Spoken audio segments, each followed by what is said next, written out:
No hei, minä täällä ulkomaalainen kirveenvaihtajani pitkästä aikaa.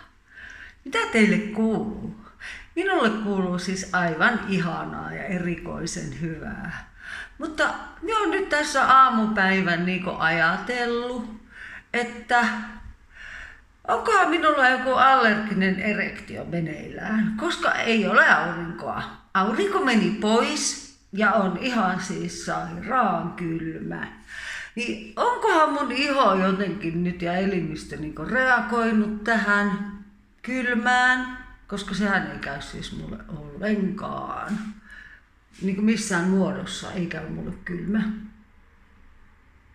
Paitsi kylmä juoma nyt tietysti, mutta ei muuten.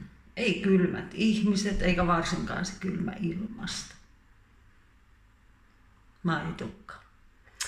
Mutta siis mulle nyt ei tule yhtään mitään muuta mieleen kuin, että minä olen reagoinut erittäin voimakkaasti siihen, kun aurinko meni pois.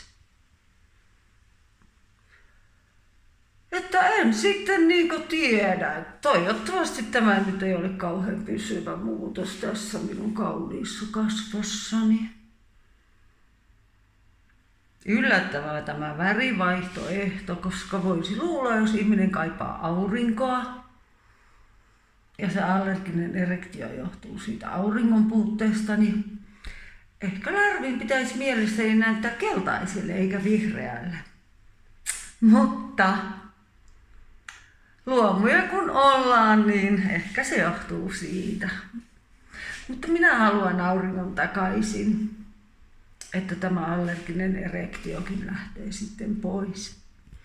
Mutta näihin kuviin ja tunnelmiin oikein mukavaa, kylmää alkavaa, masentavaa kaamosta, joka kestää about vuoden. Koittakaa ihmiset jaksaa. Oikein paljon jaksamisia teille kaikille. Näihin kuviin ja tunnelmiin ulkomaalainen kirveenvaihtajanne. Adios.